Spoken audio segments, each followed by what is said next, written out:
빌립보서 4장 1절부터 9절 말씀 마음을 집중하시고 함께 읽어봅니다. 그러므로 나의 사랑하고 사모하는 형제들, 나의 기쁨이요 면류관인 사랑하는 자들아, 이와 같이 주 안에서라. 내가 유오디아를 권하고 순두개를 권하노니 주 안에서 같은 마음을 품으라. 또 참으로 나와 멍에를 같이 한 내게 구하노니 복음에 나와 함께 힘쓰던 저 여인들을 돕고 또한 글레멘드와 그 외에 나의 동역자들을 도우라. 그 이름들이 생명책에 있느니라. 주 안에서 항상 기뻐하라. 내가 다시 말하노니 기뻐하라. 너희 관용을 모든 사람에게 알게 하라. 주께서 가까우시니라. 아무것도 염려하지 말고 다만 모든 일에 기도와 간구로 너희 구할 것을 감사함으로 하나님께 아뢰라. 그리하면 모든 지각에 뛰어난 하나님의 평강이 그리스도 예수 안에서 너희 마음과 생각을 지키시리라.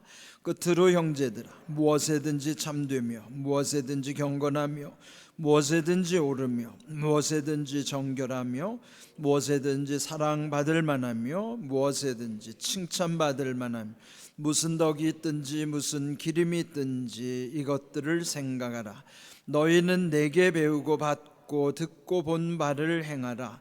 그리하면 평강의 하나님이 너희와 함께 계시리라. 아멘.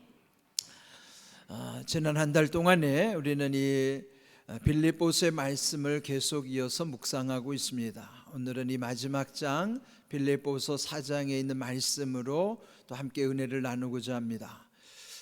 이제 앞에서 강조했던 것처럼 이 바울 사도는 빌립보 교회에 대한 각별한 애정이 있었습니다. 바울의 2차 선교 여행 중에 첫 번째 기착지였던 그 빌립보, 그 교회를 떠난 다음에도 빌립보서 1장 3절을 보시면은 그 빌립보 교인들을 생각할 때마다 하나님께 감사하게 되고 또 그들을 위해서 간구할 때마다 항상 기쁨으로 간구하노라고 표현한 내용이었어요. 그런데 오늘 1절을 보시면은 그러므로 나의 사랑하고 사모하는 형제들, 나의 기쁨이요 면류관인 사랑하는 자들아, 이와 같이 주 안에서라. 이 마지막 장 편지에서도 바울이 그 빌립보 성도들을 향해서 바울이 얼마나 사랑하고 또 사모하는지, 사모한다는 말은 보고 싶다는 뜻이에요. 또 그의 기쁨이요 면류관이라고까지 이렇게 칭할 만큼 이렇게 그 빌립보 교회에 대한 마음을 전하고 있는 것입니다. 그런데 여기에 표현된 내용들은 바울을 통해서 우리 성도들을 칭해 주시는 주님의 마음이기도 합니다. 그러면 주님이 우리를 향해서 이렇게 편지하신다고 여러분이 한번 상상해 보십시오. 우리를 일컬어서 주님의 사랑이요, 주님이 우리를 보고 싶어하고 주님의 기쁨이요, 주님의 면류관인 나라고 할 때 나의 존재가 얼마나 대단할까요? 네, 이런 주님의 마음을 성경에서 우리가 이해하는 거예요. 그러면서 여기서 강조하는 것은 주 안에 서라. 여기 서라고 하는 굳건하게 서라. 영어로 stand firm이라는 아주 굳건하게 서라 이런 거죠. 그런데 강조하는 게 주님 안에서 굳게 서야 한다는 거예요. 바울이 여기서 강조하는 것이 주 안에라는 표현은 이 전체 편지에서도 반복적으로 강조하는 내용입니다. 그 다음 2절을 보시면요, 거기에 두 명의 이름이 나와요. 두 여인의 이름이죠. 유오디아와 순두개를 향하여 말씀하기를 내가 유오디아를 권하고 순두개를 권하노니 주 안에서 같은 마음을 품으라. 여기서도 주 안에서를 강조하죠.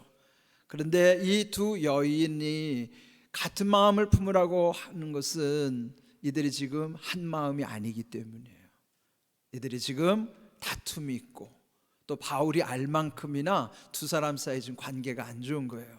그래서 이 두 여인들, 그들이 그 빌립보 교회를 위해서 열심을 내다 보니까 사실 열심을 낼 때 이렇게 다툼이 있을 수도 있어요. 그때 바울이 주 안에서 같은 마음을 품으라고 권면하는 거예요. 여러분, 우리 안에서 각자 자기 마음으로 만나게 되면은 마음이 하나 될 수 없죠. 우리가 한 마음 같은 마음이 될 수 있는 비결은 오직 주 안에서만이 가능해요. 교회라고 하는 것은요, 이질적인 집단이 모이는 곳이에요. 세상의 모든 기관이나 조직에 보면 대개 어느 정도 공통점이나 비슷한 사람이 있는 사람들끼리 모인다고요. 근데 교회는요, 남녀, 노소, 빈부, 귀천, 지위의 고하를 막론하고 이런 모든 다 이질적인 요소들이죠. 그렇다면은 세상의 논리로 보면 이런 이질적인 집단이 하나 되는 건 불가능해요. 근데 교회가 하나 될 수 있는 비결은 주 안에 있기 때문이에요. 근데 여기 빌립보의 이 두 여인의 갈등을 지금 바울이 강조하면서 두 여인에게 각각의 마음으로 하지 말고 주님 안에서 한 마음 되라, 그렇게 강조하는 것입니다. 그러면서 오늘 제목처럼 3절의 말씀을 보면은 생명책에 있는 그 이름들, 소중한 이름들이기 때문이라는 거예요. 또 참으로 나와 멍에를 같이 한 네게 구하노니 복음에 나와 함께 힘쓰던 저 여인들을 돕고 또한 글레멘드와 그 외에 나의 동역자들을 도우라. 그 이름들이 생명책에 있느니라. 여기에 생명책에 있는 그 이름들을 여기서 이제 이름이 거명되는 사람도 있지만은 여기 이제 아주 큰 틀에서 보면은 동역자들이라는 거예요. 복음을 위해서 하나 되고 함께 멍에를 같이 하는 이들이 그 이름들이다. 천국의 생명책에 기록된 이름들이라 그러는 거예요. 그러면 오늘 우리가 또 주님의 교회에 속한 우리 모두에게도 내 이름도 천국의 이 생명책에 기록된 이름이라는 사실을 이 바울의 이 편지를 통해서도 우리가 깨닫는 거예요. 내 이름도 천국의 생명책에 기록하시는구나. 몰랐는데 이 말씀 속에서 하나님이 그 이름을 얼마나 소중히 보시는가를 알게 되는 거예요. 근데 이미 2장 9절에서 하나님이 그를 지극히 높이셔서 모든 이름 위에 뛰어나는 이름을 주셨다 그러셨어요. 그러니까 예수님 이름은 모든 이름 위에 뛰어난 이름인데 그 모든 선하의 모든 것이 그 예수님 이름에 무릎을 꿇게 하시고 또 모든 입으로 예수를 그리스도라고 시인함으로써 고백함으로써 하나님 아버지께 영광을 돌리게 하셨다라고 우리 지난번에 같이 말씀을 나눴어요. 그런데 우리 모두는 이 땅에서도 모든 이름 위에 뛰어난 이름, 그 이름 예수님으로 구원받았지만 또 그 이름 예수님 이름의 권세와 능력으로 우리 앞에 있는 모든 영적인 세력들을 이기게 하시는 거예요. 흑암의 권세도 이기게 하시고 유혹도 이기게 하시고 모든 고난도 이기게 하시고, 그래서 예수님 이름의 권세는 마가복음 16장의 말씀처럼 귀신도 쫓겨난다고 그랬죠. 새방언을 말하게 하시는 이름이라고 그랬죠. 또 병든 자에게 손 얹은 자 낫게 하시는 능력이라고 그랬어요. 그 모든 것이 예수님 이름의 권세에 있다는 것을 우리에게 일러주셨는데, 또 누가복음 10장 20절에서도 언급하신 것처럼 귀신이 쫓겨가는 것으로 기뻐하기보다는 내 이름이 천국에 기록된 것으로 기뻐하라 하는 거예요. 이만큼 예수님도 우리의 이름을 이렇게 귀히 보시고 또 소중하게 우리에게 기억하도록 하신 것입니다. 그런데 오늘 이 4절, 5절, 6절의 말씀을 보면은요, 주님이 특별히 생명책에 있는 그 이름들을 향해서 그럼 이 땅에서 우리가 어떻게 살아야 될 것인가를 세 가지 명령하는 내용이 나와요. 먼저 4절을 보시면 주 안에서 항상 기뻐하라. 내가 다시 말하노니 기뻐하라. 명령이죠. 성경의 말씀은 명령이에요. 그런데 여기 명령이 우리가 지키기에는, 감당하기에는 불가능한 것들이에요. 주 안에서 항상 기뻐하라 라고 그랬어요. 그런데 주 안에서를 생략해 보면 항상 기뻐하라고 하는 말씀이 우리는 감당할 수 없는 말씀. 우리가 일상의 기쁨을 누리는 것은 잠시 잠깐의 기쁨이죠. 그는 영원한 기쁨일 수가 없어요. 아무리 큰 기쁨이라 하더라도 잠시 누리는 기쁨이라고요. 그렇다면 항상 기뻐하라고 하는 건 불가능한데 왜 우리에게 항상 기뻐하라고 그러셨을까? 그래서 그 앞에다가 답을 주시는 거예요. 주 안에서만이 항상 기뻐할 수 있기 때문이에요. 이거 기억하셔야 돼요. 바울이 앞에서 계속 주 안에서를 강조하면서 여기서도 주 안에서만이 항상 기뻐할 수 있다는 사실을 일러주시는 거예요. 그리고 여기서 명령하시는 명령의 방향이 있어요. 내가 다시 말하노니 기뻐하라는 건 바울이 기뻐하기 때문에 너희도 기뻐하라는 거예요. 그렇다면은 기뻐하라 명령이라는 그 명령의 방향이 어디를 가리킬까요? 나를 가리키는 거예요. 누가 기뻐해야 될까요? 내가 기뻐해야 돼요. 내가 기뻐야, 여러분, 내가 기뻐야만 남들 기쁘게 할 수 있는 것이지, 나 하나도 내가 건사하지 못하는데 어떻게 내가 남에게 기쁨을 줄 수 있겠어요? 그러므로 여러분, 구원받은 자에게 첫 번째 주시는 은혜는 기쁨이에요. 그러니까 우리 안에 이 기쁨을 누려야 하는 거예요. 그런데 세상의 기쁨을 빼앗기지 않도록 항상 기뻐하라는 그 기쁨은 내가 감당할 수 있는 것이 아니라 주 안에서 주시는 은혜란 말이에요. 그래서 우리는 늘 주 안에 있어야 하고, 주 안에 있으면은 항상 기뻐할 수 있는 거예요. 물론 순간적으로 불안함이 오기도 하고 기쁨을 놓칠 수 있어요. 그런데 빨리 회복하는 거예요. 그래서 멀리 보면 항상 기뻐하는 겁니다. 우리에게 주시는 이 말씀은 답이 있는 말씀이에요. 두 번째, 그 다음 5절을 보시면은 너희 관용을 모든 사람에게 알게 하라 그랬어요. 여기 관용을 잘 이해하셔야 돼요. 이게 두 가지죠. 관은 관대함, 넓은 마음이죠. 용은 용서하는 마음이에요. 그렇다면 여러분, 관대한, 사람들을 품어줄 수 있을 관대한 마음과 또 용서할 수 있다고 하는 것도 내 마음과 내 의지로는 불가능해요. 어느 정도는 할 수 있겠지만은 우리가 보통 용서하지 못할 일들이 적지 않거든요. 그런데 이 모든 이 사람에게 관용을 알도록 할 수 있는 것도 내 능력이 아니에요. 이 또한 우리가 주님 안에 있을 때만이 내 마음이 넓어질 수가 있고, 왜요? 그때만이 주님의 마음이 내게 임하기 때문이에요. 그래서 주님의 마음 안에서만은 관대하고 용서할 수 있는 것이지 내 마음으로는 불가능한 것입니다. 주께서 가까우시다는 것은 주님이 가까이 오실 때가 될수록 더 그리 살라는 겁니다. 그런데 각박한 세상, 주님이 가까이 오실수록 세상은 더 각박해져요. 더 마음이 좁아들고 용서하지 못하는 세상이에요. 그에 반하여 성도는 주님이 오실 때가 가까울수록 마음이 더 넓어져야 하고 더 용서해야 된다 하는 거예요. 그럼 여기서 관용하라라고 하는 명령은 어디를 향하고 있을까요? 모든 사람에게로 향하는 거예요. 기쁨의 방향은 나에게, 관용의 방향은 모든 사람에게, 이렇게 하라는 것이죠. 그 다음 세 번째로는 6절을 보시면 아무것도 염려하지 말고 다만 모든 일에 기도와 간구로 너희 구할 것을 감사함으로 하나님께 아뢰라.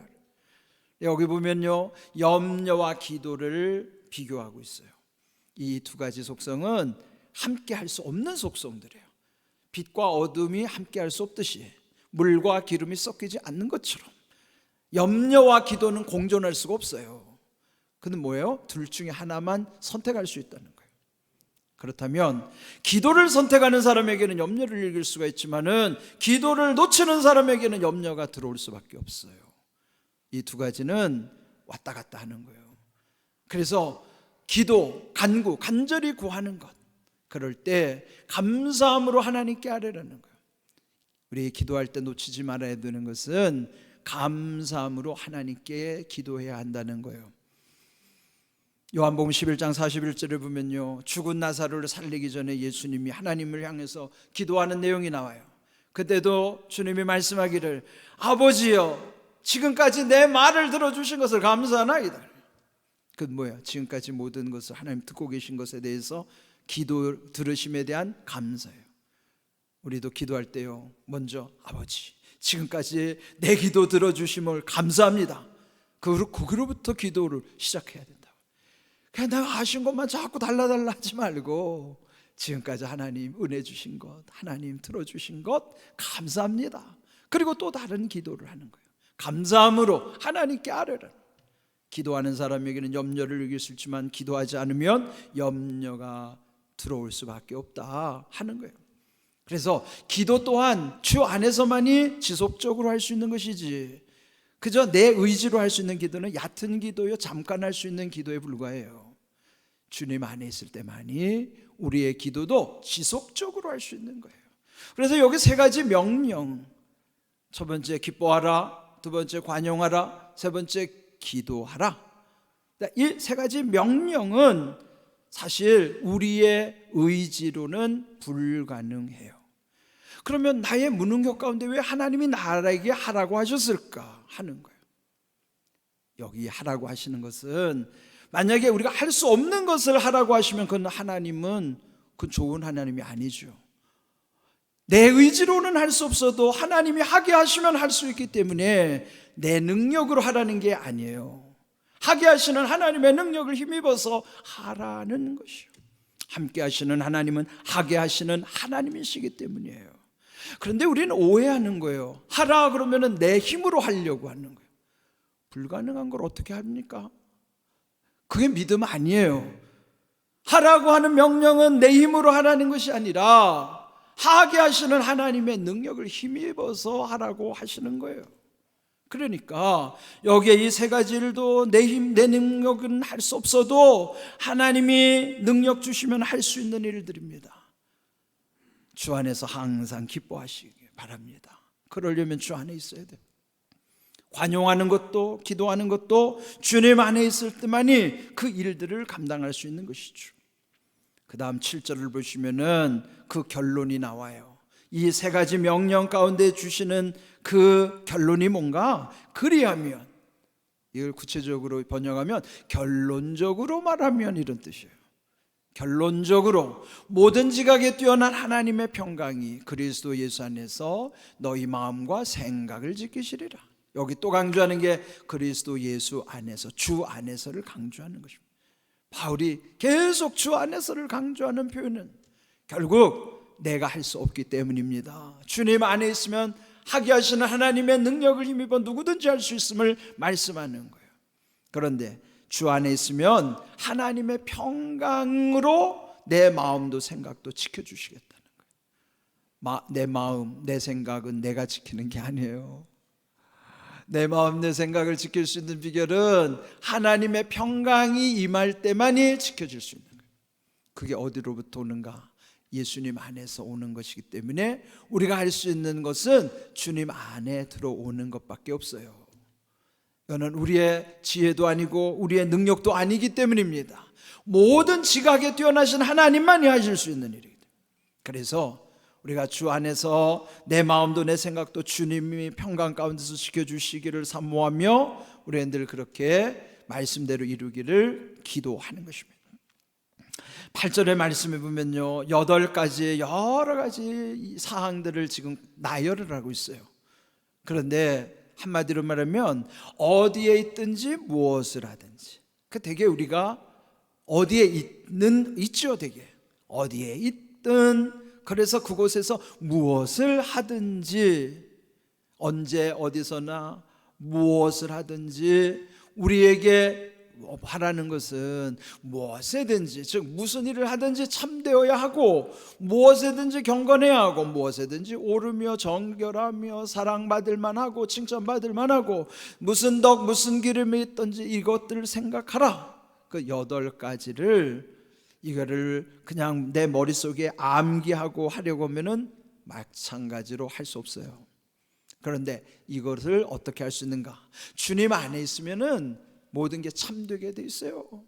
주 안에서 거짓이 있을 수가 없어요. 왜 우리가 거짓을 말하는가? 주님 안에 있지 않다는 증거예요. 내가 거짓말에 익숙하고 거짓말을 쉽게 생각하고 거짓말이 일상인 사람은 그 사람 주님 안에 있는 게 아니에요. 그러니까 주 안에 있으면 참되게 돼 있고, 경건한다는 건 뭐예요? 두려워한다는 거죠. 금요 성령 집회 때도 강조됐던 말씀이에요. 하나님을 두려워하는 게 경건인데, 그게 주님 안에서만 하나님을 두려워하면서도 옳은 것, 의로운 것, 또 정결하고 사랑, 칭찬, 덕, 기림, 이런 모든 것들이 주 안에서만이 가능한 거예요. 그래서 여기서 계속 강조하는 것은, 우리에게 할 수 있는 비결은 하나만을 요구하시는 거예요. 주 안에 있어라. 주님 안에 있으면은 이런 모든 일들이 주님이 이루게 하시는 바라 하는 것입니다. 그래서 또 한번 순종에 대함을 강조하는 것이 9절 말씀이에요. 너희는 내게 배우고 받고 듣고 본 바를 행하라. 그리하면 평강의 하나님이 너희와 함께 계시리라. 평강의 하나님이 나와 함께 하시면 되는 거예요. 그런데 여기서 바울이 강조하는 것은 내게 배운 거. 바울이 지금 복음을 전파할 때 그들이 복음에서 배우잖아요. 그 다음에 배우기만 하는 것으로 끝나는 게 아니라 받아들여야 되는 거예요. 받아들인다는 걸 뭐냐면 인정하고 나도 그렇게 살아가는 거예요. 배우는 것에만 족하는 것이 아니라 받아들여야 하는 거예요. 그래야 자기 것 되는 것이죠. 뿐만 아니라 또 이 말씀을 들을 때, 그리고 그 말씀이 이루어지는 것을 볼 때, 듣고 보는 것, 이런 모든 것을 행하라. 그건 뭐예요? 우리에게 이런 모든 행해야 할 일들, 배우고 받고 듣고 본 바를 실천할 때에 그때 평강의 하나님이 함께 하시겠노라고 하는 약속이에요. 그 약속 믿고 살아가는 사람에게는, 지금 앞에서 이게 뭐 여러 가지를 말씀하셨지만은 결국은 간단하죠. 주 안에 있으면 되는 거예요. 요한복음 15장 7절의 말씀처럼 너희가 내 안에 있고 내 말이 너희 안에 있으면 무엇이든지 원하는 대로 구하라. 그리하면 이루리라. 주님 안에 있다는 건 또 다른 표현으로 주님의 말씀이 내 안에 있다는 거예요. 그게 다르지 않은 표현이에요. 이렇게 우리가 주님 안에 있을 때에 하나님이 함께 하심에 대한 놀라운 은혜들을 체험하게 하신다 하는 것입니다. 그런데 우리의 신앙의 행태를 보면 여러 가지 다양한 게 있어요. 여기 신앙의 유형을 보면요, 크게 보면 한 4가지 종류가 있어요. 우리가 똑같은 하나님을 믿는 것 같은데 왜 다 다른 하나님처럼 느껴질까요? 우리의 신앙의 형태가, 유형이 달라서 그래요. 첫 번째는 맹신자들이 있어요. 여기 한문으로 맹은요, 눈을 감는다는 거예요. 맹목적으로 자기가 믿는데 뭘 믿는지도 모르고 그냥 무조건 덮어놓고 믿는 거예요. 그런 사람은 맹신자가 되는 거예요. 그 다음에 두 번째로는 적지 않은 경우가 미신으로 믿는 거예요. 여기 믿자는 한문으로는 미혹한다는 것이거든요. 헛되게 믿는 거예요. 믿음은 분명한 목적이 있어요. 이 성경의 주제와 인생의 목적은 예수님과 하나님의 나라란 말이에요. 우리가 이 땅에 사는 동안에는 이 땅에만 머무르는 것 같은데 여기 집착하지 아니하고 잇대어 있는 보이지 않는 세상이 천국과 지옥이 존재한단 말이에요. 그 사이에 있는 경계인으로 사는 거예요, 우리는. 그러면 그 경계 가운데서 우리가 늘 바라봐야 하는 것은 천국을 바라봐야 되는 거예요. 한문으로 신앙이라는 것은요, 2가지죠. 신이 믿음이고, 믿을 신자. 앙, 무슨 앙자요? 우러를 앙자요. 우러를 보는 게 그게 소망이에요. 그래서 신앙이라고 하는 건 믿음으로부터의 소망이 여기에 신앙이라고요. 그런데 이 과정 속에서 우리의 행태가 그저 맹목적으로 믿는 맹신이 있고 잘못 믿는 미신이 있어요. 그건 헛되게 믿는 것이죠. 그러니까 바르게 알지 못하면은 자기 방식대로 믿는 거예요, 미신은. 그러니까 미신에 사로잡힌 사람들은 온갖 두려워할 게 많다고요. 예? 제대로 믿어야 된다고요. 뭐 주의를 안 지키면 저주가 임할 거다. 이게 미신이라고. 우리 하나님이 주일 성수 안 했다고 벌 주시는 하나님, 그런 유치한 하나님이 아니에요. 주일 성수를 벌받지 않으려고 하여 하나님의 은혜에 감격해서 감사해서 자발적으로 와서 예배드리는 것이지, 저주받을까 봐 두려워서 오면 그거는 미신이란 말이에요. 왜 하나님을 그렇게 유치하게 믿으세요? 그러니까 우리 안에 보면은 온갖 미신 현상들이 많다고요.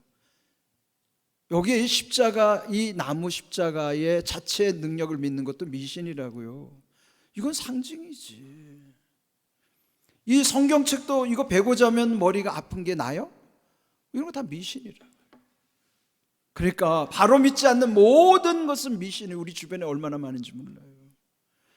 그러니까 또 하나, 세 번째로는 수신이라는 거는요, 여기에 수신은 닦을 숫자에 몸 숫자에 몸을 닦는다는 거예요. 뭐죠? 수양 차원에서 믿는 거예요. 수양 차원에서. 천국 그런데 관심 없어요. 복 받는 것도 상관없어요. 다만 나는 인간답게 고상하게 살고 싶어서 그저 예수님의 말씀을 그냥 내 인격의 수양의 도구로 삼는 것이지, 이거는 믿음이 아닌 거예요. 자기 수양 차원에서 교회 다니는 사람들이야. 근데 그런 사람들 보면 되게 멋있어 보여요. 왜? 일단은 남에게 피해 안 주려고 하니까. 그래서 자기 관리는 철저하죠. 그런데 세상 사람들이 볼 때는 멋있게 보일지 모르고 잘 믿는 것처럼 보이는지 몰라도요, 수신의 차원에서 믿는 사람들은 그 믿음 아닙니다. 네 번째가 진짜예요. 확신을 가지고 믿는 거예요. 말씀이 그대로 내가 믿고 의지하면서 그 말씀대로 순종하면서 살아갈 때 말씀대로 이루시는 은혜와 복이 내 삶 속에서 체험하고 간증하고 누리는 삶으로 이어지는 사람, 그가 확신을 가지고 믿는 거예요. 우리의 신앙은 똑같은 하나님을 믿는다고 하면서도 사실 알고 보면 다 다른 하나님을 섬기고 있어요. 맹신의 하나님, 미신의 하나님, 수신의 하나님, 확신의 하나님. 우리 모두는 확신의 하나님을 믿어야 될 줄로 믿습니다. 이럴 때는 크게 아멘 하셔야 돼요. 믿음은 여러분 단호하셔야 된다고요. 어영부영하면 안 돼요. 믿음은 강력한 거예요. 신앙의 약속은 하나님의 얼마나 강력한 복음인지 몰라요. 그래서 여기 주신 말씀처럼 다니엘서 12장 3절, 오늘 생명책에 기록된 그 이름이 빛나게 하시는 거죠. 많은 사람을 옳은 대로 돌아오게 한 자, 별과 같이 영원토록 빛날 것이다. 천국에서 영원토록 빛나는 약속. 여러분, 이 말씀을 우리가 기억한다 그러면은, 전도라고 하는 것은 구체적으로 뭐 전도지 돌리고 이것도 중요한 전도의 방법이지만은 실제로는 내 삶 속에서, 내 언행 심사 속에서 누군가에게 감동을 주고 정말 누군가를 전도할 수 있는 그런 표상이 되는 것. 그래서 우리가 119 전도 축제를 놓고도 이제 기도하겠지만은 중요한 것은요, 내 자신이 이렇게 확신의 신앙을 가지고 하나님을 믿는 것이 중요한 거예요. 오늘 주신 말씀처럼 생명책에 있는 그 이름들, 그가 뭐예요? 그라고 하는 확실한 것이 그예요. 그. 막연한 게 아니고 그 이름은 확실한 이름이에요. 거기에 내 이름이 있다는 것을 감사하십시오. 여러분의 이름이 거기 있음을 믿고, 그러면 그 이름에 합당한 삶을 오늘 우리가 살아가는 거예요. 내 능력으로가 아니라 주 안에서 주님이 주시는 능력을 힘입어서, 그래서 우리가 주 안에서만이 항상 기뻐할 수 있고 관용할 수가 있고 또 기도할 수 있다는 사실.